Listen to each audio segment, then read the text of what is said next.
Êxodo capítulo 2, nós vamos ler do versículo 11 em diante. Um texto bem famoso, bem conhecido, quando Moisés mata um egípcio.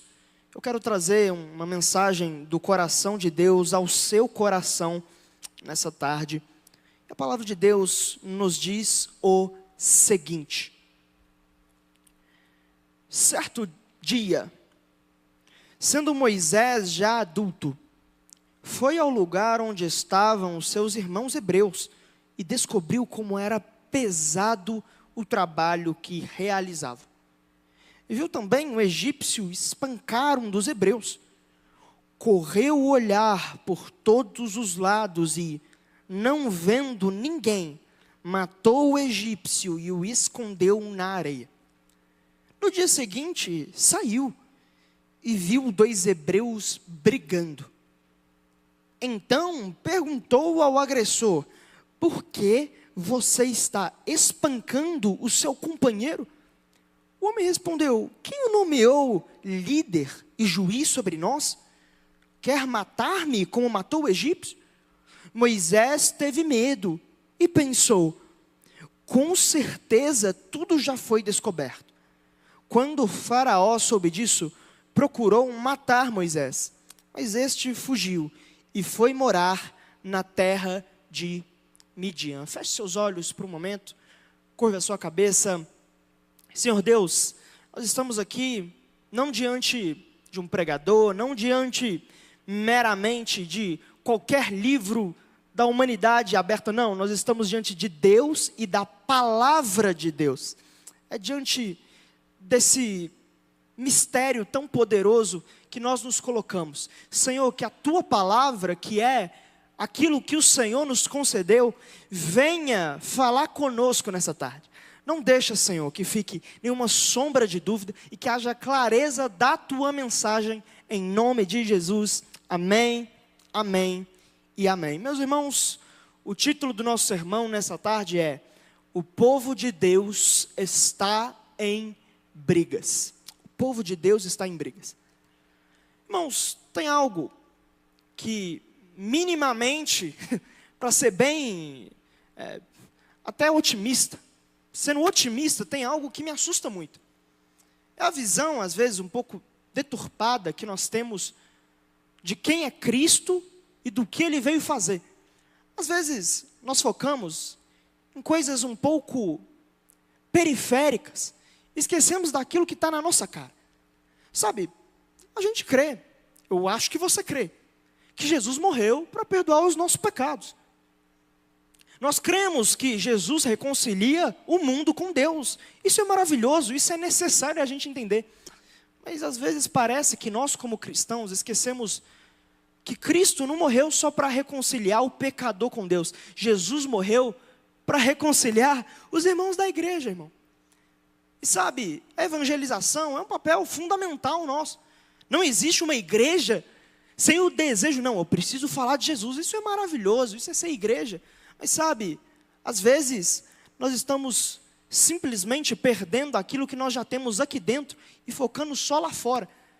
Sabe, às vezes vem um novo convertido. Isso acontece muito e eu tenho visto muito, isso me preocupa. Vem um novo convertido, ele vem aqui na frente num culto, ele aceita Jesus, está lá no primeiro amor, mas aí ele sai pela primeira vez na rodinha dos crentes. Sabe o que acontece?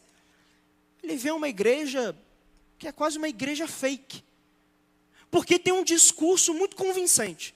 Jesus é o Salvador, a gente tem que fazer tudo que a Bíblia manda, mas ele vê relacionamentos muito decadentes dentro da igreja. Ele vê uma igreja que tem um discurso muito bonito, mas tem uma prática muito esquisita e muito desvirtuada daquilo que a própria palavra nos fala. Isso nós vemos em muitos aspectos, tanto no macro, no geral, quanto no micro, nos detalhezinhos. E quando eu digo igreja, eu não me refiro a esta igreja em si, mas igreja como corpo de Cristo mundialmente falando. Parece que nas coisas pequenas, o povo de Deus está sempre em brigas. Você vai sair num pós-culto com a galera, irmão, parece que a palavra entrou no ouvido e saiu no outro. Está todo mundo falando mal de outra pessoa. No macro, no geral, não preciso nem te falar. Você abre um Instagram, tem lá, irmão, tem um pastor brigando com o outro, tem alguma confusão, e parece que o povo de Deus está em brigas e está perdido nisso. E de forma nenhuma, nessa pregação eu pretendo generalizar nada, não, de forma nenhuma. Se tem algo que eu abomino, é generalizar, falar, a igreja é isso. Ah não, igreja só tem gente assim. Ah não, igreja é só hipócrita. Não, irmão, a igreja é a noiva de Cristo. Jesus justificou a igreja. Quem somos eu e você para poder falar mal? Mas essa palavra não se aplica a todos. Mas tem acontecido com muitas pessoas que têm criado intrigas no meio do povo de Deus. É por isso que eu não posso generalizar. Ninguém vai tacar pedra na igreja. A igreja é imperfeita, irmão. Você está aí vendo isso daí, provavelmente pelo YouTube, pela Rede Sup, enfim. Sabe o que você precisa? Você precisa de igreja, de ter contato com gente e vir presencialmente. E sabe, a igreja é imperfeita, até porque eu estou nela. Igreja sempre vai ser imperfeito, até porque você está nela, e você não é perfeito. Mas sabe, o intuito da minha palavra aqui é fazer com que o que depende de mim e de você, a igreja seja um ambiente mais saudável. É sobre isso que eu estou falando. Aquilo que está sobre a nossa responsabilidade, esse ambiente tem que ser um ambiente de cura. E a gente não pode sangrar em cima de gente que não abriu feridas em nós. Ou talvez abriu e você não pode sangrar em cima. Sabe, com essa maturidade que eu te peço para poder entender tudo isso. Às vezes acontece, eu preciso falar a verdade. Você está na igreja e as pessoas acabam falando mal uns dos outros. Mas, irmão, você não controla a língua dos outros, mas você controla a sua língua. Você não controla se alguém vai falar mal de você, mas você controla se você vai revidar na mesma moeda. É sobre esse comportamento nosso, que eu não estou generalizando a igreja, e também não é sobre o que fizeram com você. Eu preciso te alertar, não caia nesse lugar. Às vezes a gente fica assim, vendo uma palavra, não, mas o fulano tinha que estar ouvindo essa palavra. Não, irmão, se é você que está ouvindo, é porque Deus tem que falar isso com você. Talvez isso faz sentido para você, por exemplo, no sentido da sua casa. Talvez você tenha tido brigas e desentendimentos dentro da sua família. Eu vou falar num quesito da igreja como um todo, mas isso serve para tudo quanto é área que nós, como povo de Deus, estamos inseridos. Talvez o seu trabalho, um chefe que tem um temperamento difícil. Mas o fato é, irmãos, a gente precisa vigiar para não viver em intrigas. Eu vou sempre citar como um ambiente de igreja, mas você pode pegar isso e aplicar as diversas áreas da sua vida. Permita-me então te introduzir ao livro de Êxodo. O primeiro livro da Bíblia, o livro de Gênesis, conta o início da humanidade. Deus cria o ser humano por meio de Adão e Eva, e ele começa a se relacionar com o homem de volta por meio dos patriarcas. Ele aparece a Abraão, a Isaac, a Jacó. No final do livro de Gênesis, os filhos de Jacó, eles entram no Egito. Você sabe muito bem a história de José do Egito. José morre e eles eram 70 descendentes. Mas agora, o segundo livro da Bíblia, o livro de Êxodo, ele conta a história do começo do povo de Deus. Que hoje somos eu e você, os salvos pela graça de Jesus. Quando olhamos para esse texto, nós vemos eu e você, o povo de Deus hoje. E aqui no capítulo 1 de Êxodo, aqueles que eram só 70 hebreus tinham multiplicado de uma forma sobrenatural, ao ponto de que os hebreus estavam quase em maior número do que os próprios egípcios no Egito. Então o faraó diz o seguinte, olha, se tiver uma guerra, basta eles se voltarem contra nós e a gente perdeu a guerra. Ele lança então um decreto de que eles deveriam ser escravos, a vida dos hebreus se torna amarga, eles perdem a razão de viver, fazendo tijolos de maneira cruel. E ele ainda lança um decreto. Olha, se um menino nascer de agora em diante, ele deve ser morto, jogado afogado no Nilo. E se for menina, pode sobreviver. É nesse contexto, é nesse momento que nasce Moisés. Moisés, ele é uma das maiores tipificações de Cristo no Antigo Testamento. Moisés, ele nasce da tribo de Levi. E Levi termina recebendo uma maldição no livro de Gênesis. Jacó profere bênçãos a todas as tribos, mas Levi é a única que ele amaldiçoa. Mas de Moisés em diante, aquela tribo que era uma maldição, se torna uma bênção. É porque Moisés tipificava Cristo. E Cristo, de acordo com o apóstolo Paulo, em Gálatas 3, ele nos redimiu da maldição da lei, quando se tornou maldição em nosso lugar. Pois está escrito, maldito todo aquele que for pendurado num madeiro. Assim como Moisés pegou uma área que era uma maldição e transformou em bênção, irmão. Você agora é crente, lavado no sangue de Jesus, não tem mais maldição para você. Você está em Cristo, Ele levou as suas maldições na cruz do Calvário. Isso Moisés tipificava a Jesus. Moisés, ele nasce quando tinha um decreto de que os meninos deveriam morrer. Jesus, quando ele nasce, Herodes lança um decreto que os recém-nascidos haveriam de morrer. Moisés, ele é o libertador que tira o povo do Egito e os conduz ao lugar que Deus tinha para eles. É Jesus que disse, aquele a quem o Filho libertar, verdadeiramente será livre. Porque Ele nos resgatou do domínio das trevas e nos transportou para o reino do seu Filho amado. Quando nós vemos esse texto então, o próprio Jesus disse, em João capítulo 5, que tudo o que Moisés escreveu a respeito de Cristo. Quem está escrevendo esse livro é Moisés.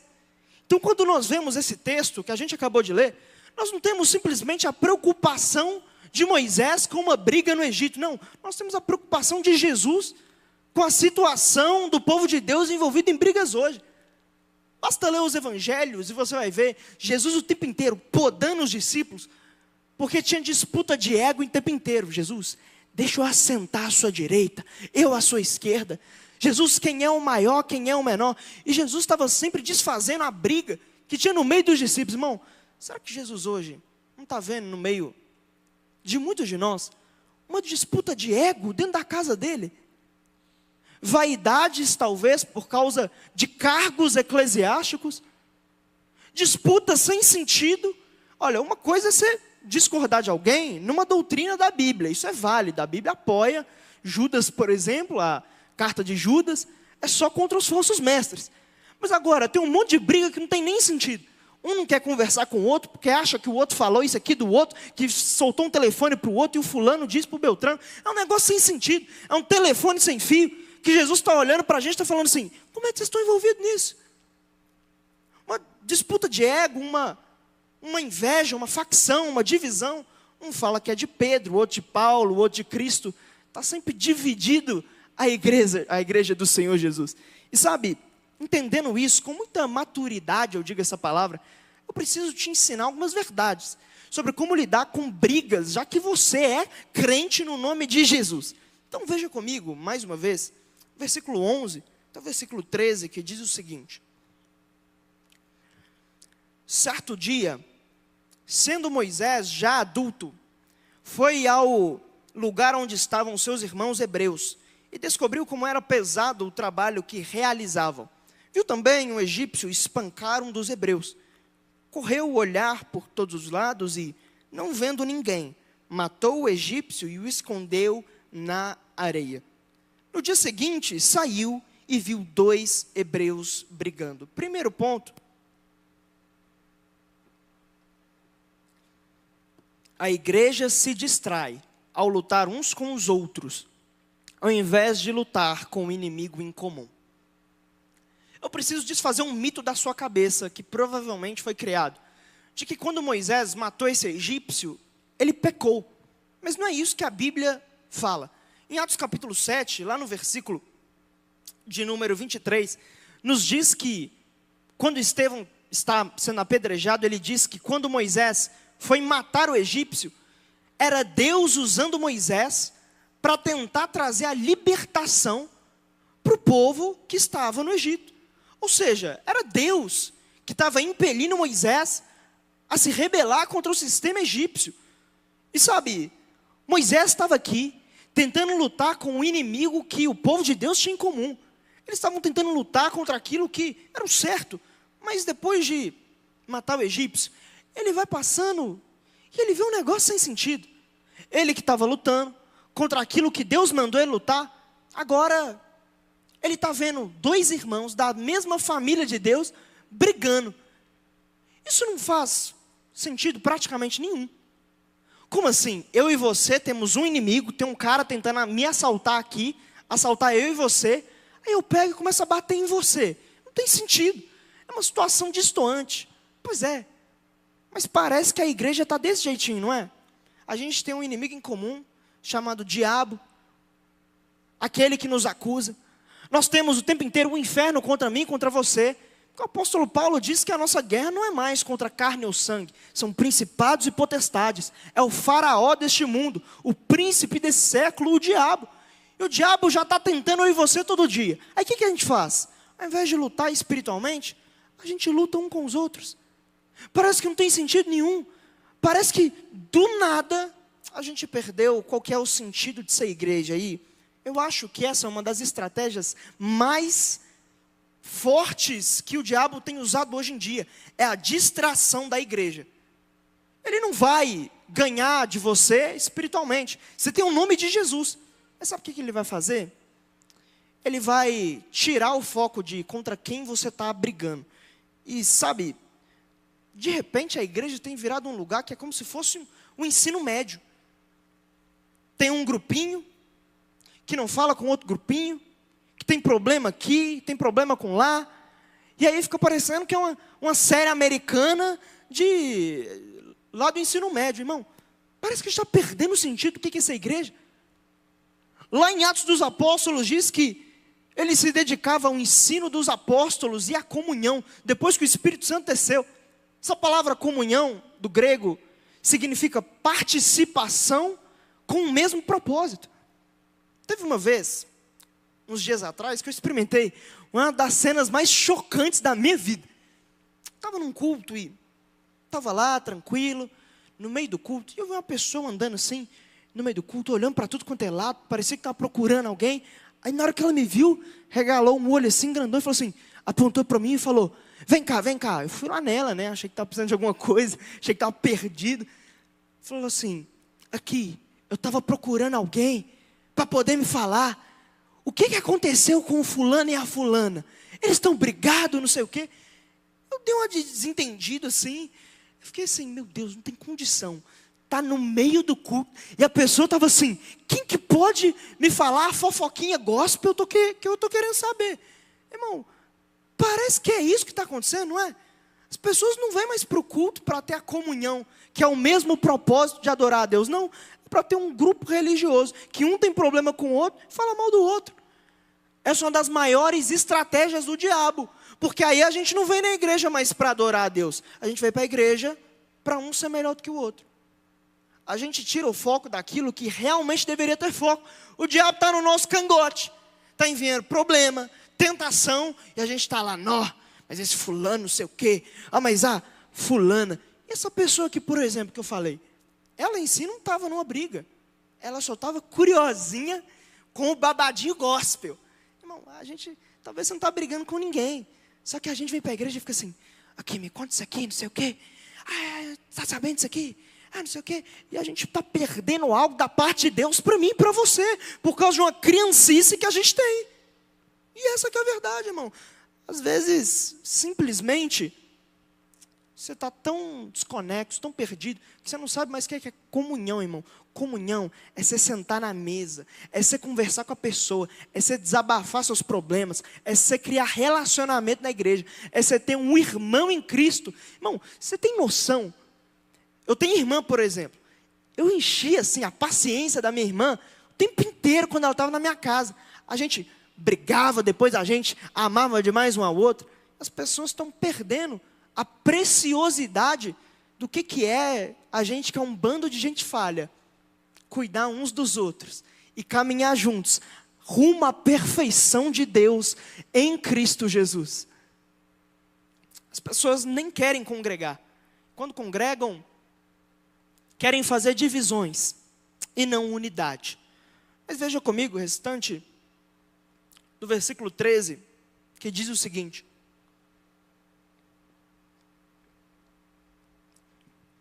então perguntou ao agressor, por que você está espancando o seu companheiro? Segundo ponto, quando as brigas surgirem, faça a sua parte, procurando reconciliar.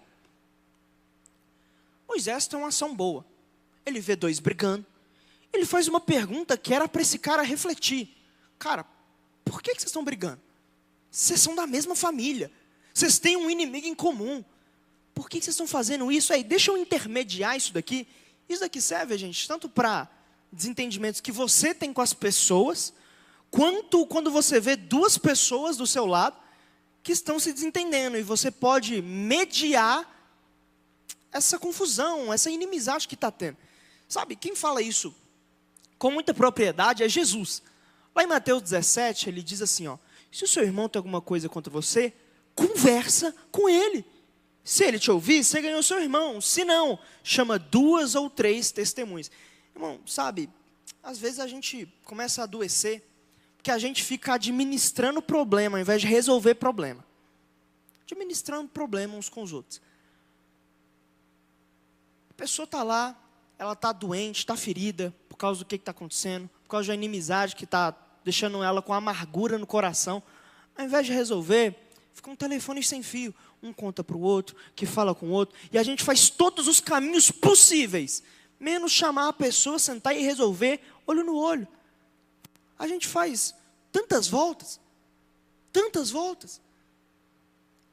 Esses dias eu tive uma descoberta fenomenal. Eu fui ver como que um ventilador para de funcionar. Não me pergunte como que eu cheguei nisso do nada. Fui lá ver como é que um ventilador para de funcionar. Sabe o que eu fiquei chocado? Um ventilador para de funcionar quando ele fica muito sujo de poeira e ninguém limpa. Isso não faz sentido nenhum. O ventilador está lá rodando. Como é que está entrando poeira nisso e não está tirando a poeira? Isso não tem sentido nenhum. Meu Deus do céu, eu preciso perguntar isso para Deus quando eu chegar lá no céu. Não tem sentido nenhum. Mas, irmão, você precisa parar o ventilador, você precisa tirar a poeira, senão ele estraga. O problema é que a gente está cheio de poeira no coração. E a gente não quer parar para resolver. E a gente está adoecendo. Uma hora você vai parar de funcionar, irmão. A gente tem que chamar e resolver. Eu ontem estava ministrando, estava pregando no culto Legacy. E eu lembro, irmão, eu falo assim, é um sermão expositivo. Não é só expositivo na Bíblia, não. É expondo as ovelhas também. Contando o caso da vida dos outros. É expondo geral. Aí eu expus um amigo meu. Teve uma vez que eu fui com ele pregar lá em São Paulo, né? Eu ia pregar em São Paulo, ele foi comigo e ele falou assim, Davi, eu tenho muito medo de avião. Só que eu não sabia que era um medo mesmo. Medo mesmo. Entrou no avião, ele começou a ficar assim, vermelho, pálido. Aí eu contei ontem que eu dei a mão assim para ele. Aí ele me deu a mão, a gente foi no voo de mão dada, ele foi ficando mais tranquilo. Cara, foi engraçado demais da conta. Só que aí na hora que acabou o sermão, só veio do nada isso daí. Aí eu vi assim, ele lá, aí eu fiquei, não, velho, será que ele tá meio... Ele tá assim, nossa, sacanagem ter falado isso daí, né? Falar que você me deu a mão. Aí eu peguei, mandei uma mensagem pra ele assim, velho, foi na hora ali, desculpa, tal. Ele, não, cara, a gente é amigo, não tem nada disso não, a gente tem liberdade. Mas por quê? Surgiu no meu coração, e se? Ele ficou com uma raiz lá no fundo assim, ele falou mal de mim. Agora todo mundo acha que eu sou um medroso da terra. E aí eu mandei uma mensagem para ele, não, velho, tem nada disso, tal. Por quê? Eu só pensei assim, e se o fulano tiver alguma coisa contra mim? Vão resolver agora. Eu não tenho que ficar esperando. Aí, poderia, sei lá, chegar daqui a 3 meses, acontecer alguma coisa, porque eu falei alguma coisa que o cara não queria. E aí, é só sentar e resolver, não tem dificuldade não. Manda um WhatsApp, conversa com a pessoa. A gente fica fazendo um malabarismo com o problema. Não, senta e resolve. Faz a sua parte, reconcilia. É para evitar, irmão. Só que a gente, às vezes, é muito covarde. Muito covarde resolver as nossas próprias pendências. Reconcilia. Chama as 2 pessoas, resolve. Chama o fulano e fala, cara, me perdoa. Tiver que pedir perdão e o cara não fala nada, está tudo certo. Sua paz vale muito mais do que a sua razão. Muito mais. Mas quero ver com você o versículo 14, que diz o seguinte. O homem respondeu, quem o nomeou líder e juiz sobre nós? Quer matar-me como matou o egípcio? Terceiro ponto, não leve tudo para o lado pessoal. Não leve tudo para o lado pessoal. Moisés queria que esse cara refletisse na pergunta. Por que eu estou espancando esse cara? Mas aí o que ele faz? Moisés, chegou o bam, bam, bam. Chegou o ungido de Deus. Chegou ele, profeta das nações. Você quer me matar, é? Você está querendo fazer alguma coisa comigo? Eu sei o que você fez. Esse cara, ao invés de saber receber uma crítica, ele era um sentidinho. Ele era a pessoa que sempre se coloca no lugar de vítima em toda a confusão que tem. Irmão, tem um negócio pior do que gente que você não pode fazer uma crítica construtiva. Você não pode falar assim, cara, deixa eu te dar um feedback. Isso daqui que você falou não foi bacana, não. A pessoa já, porque quem me viu passar na prova e não me ajudou. Não, irmão, calma. Cinderela de Jeová, vai dar certo, relaxa. Saiba receber as críticas. Fica em paz. Eu estou aqui em cima, por exemplo. Se você falar assim, Davi, toma esse feedback aqui, não gostei disso. Fechou, amém. Mas a gente fica tão sentidinho. Mas você viu o jeito que a fulana olhou para mim? Ela está achando que ela é quem? Eu estou aqui, eu já estou aqui em cima, já. Subi em cima de uma folha de papel, já estou me achando superior. A gente fica o tempo inteiro levando tudo para o lado pessoal. Irmão, calma, às vezes a pessoa não está no dia bom. Às vezes a pessoa, sei lá, cara, está passando tanta coisa. Esses dias um amigo me falou assim, ele foi no serviço dele, estava lá trabalhando e ele tinha batido o carro. Ele estava muito estressado.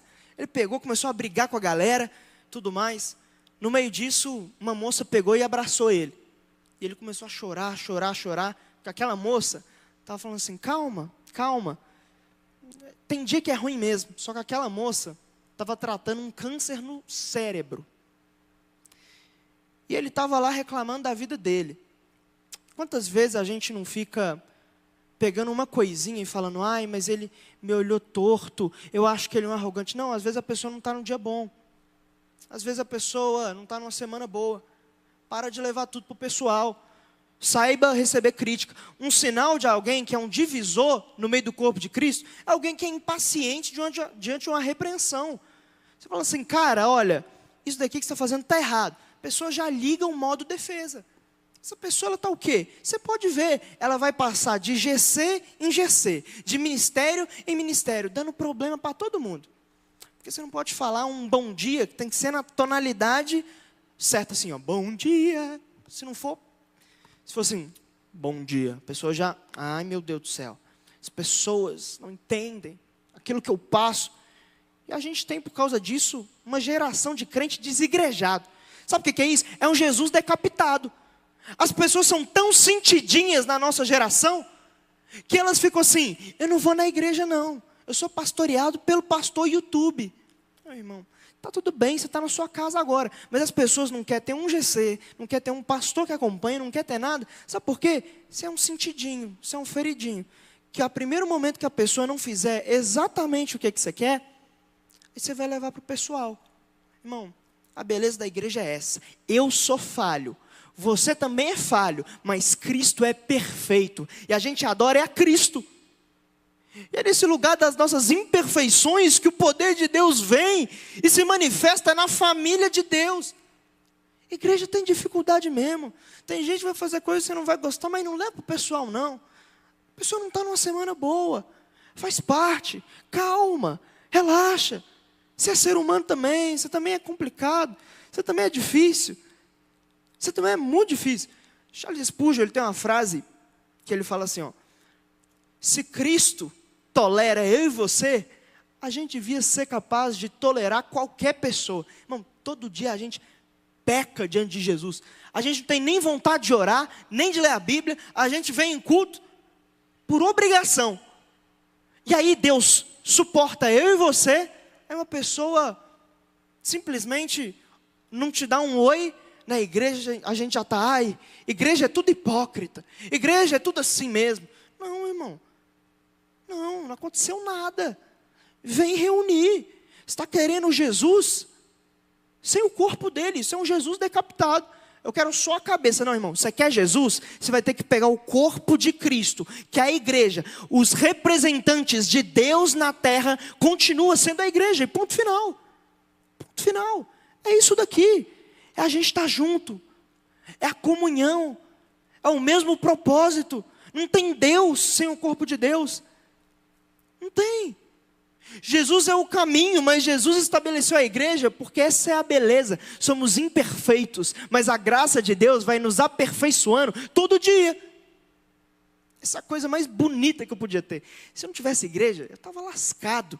Eu não consigo ficar sem isso aqui. Não tem como, não tem como.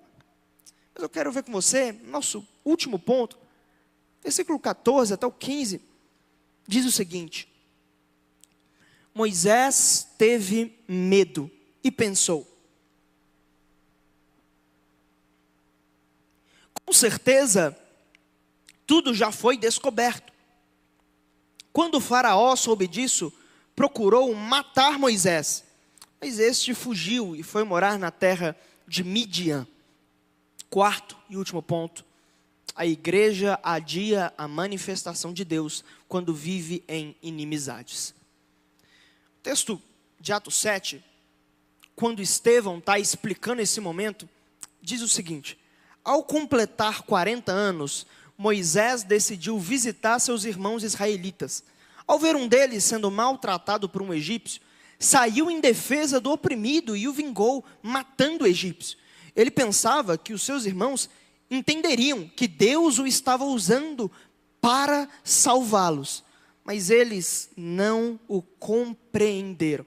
Irmão, Deus estava usando Moisés. Deus estava querendo fazer algo novo no meio do povo de Deus.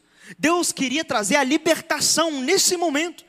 Só que a igreja falou assim: ah não, eu quero ficar na inimizade mesmo. Mas sai daqui, a gente vai ficar brigando. E nisso, eles atrasaram a libertação deles em 40 anos. Era para aqui já Deus ter feito o êxodo. Era para nesse momento essa luta já ter acabado e Deus ter se manifestado. Mas eles falaram: não, as nossas diferenças são maiores do que aquilo que Deus tem para poder fazer. Irmão, sabe, eu creio muito que Deus tem algo para poder fazer na igreja como um todo. Eu creio em um avivamento, eu creio em sinais, maravilhas, eu creio em tudo isso. Mas uma das características de nós, que vai ter que retornar antes disso acontecer, é a nossa união. É a nossa união. Atos 4:32 diz: da multidão dos que creram, uma era a mente e o coração. A característica de um avivamento, a característica de que Cristo está num lugar, é que todo mundo tem o mesmo coração pulsando. É que a mente, ninguém fala assim: isso daqui é meu e você não entra aqui. Ninguém fica assim: ai, eu não gostei de como você falou comigo. Não, as pessoas têm o mesmo coração pulsando. E é isso que está faltando em mim e em você. Deus tem milagres, Deus tem sinais, Deus tem tudo. Deus tem um novo nível para mim e para você. Mas primeiro a gente vai ter que entender a beleza da comunhão. Primeiro a gente vai ter que entender que a gente vai ter que viver Cristo por meio do corpo dele, que é a igreja. A gente vai ter que entender que Deus tem algo para fazer, mas sabe como que vai começar?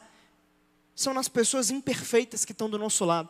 Eu me lembro de alguns tempos atrás, eu fui pegar um Uber saindo da igreja e fui conversando com um cara, tudo mais, e ele falou assim: olha, você é crente? Eu falei: sou. Eu estava com alguns amigos lá. Ele falou assim: ah é, você tem amigos na igreja e tal? Eu falei: tenho, pô.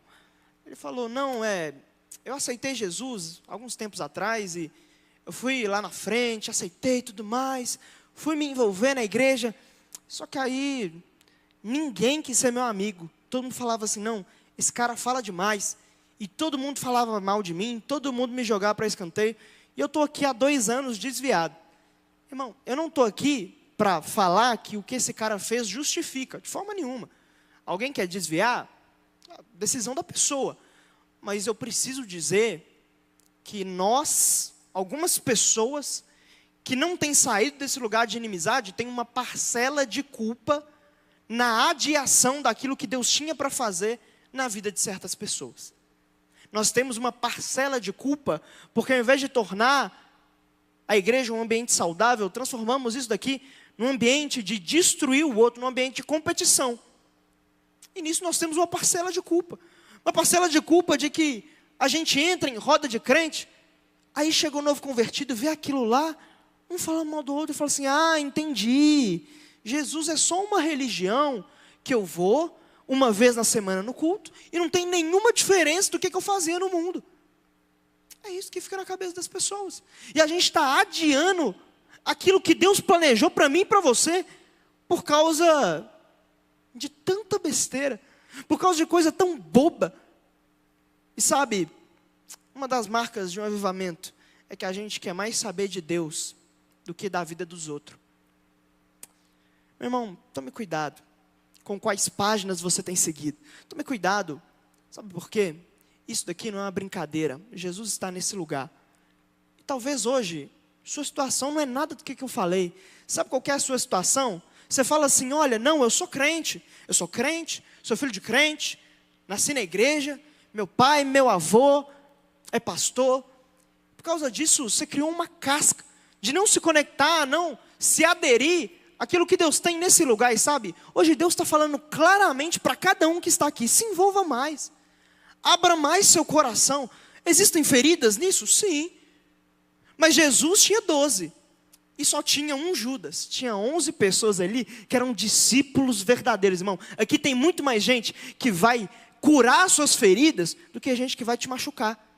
Aqui tem muito mais gente que vai demonstrar o amor de Jesus por você do que vai te ferir, igual já fizeram na sua história.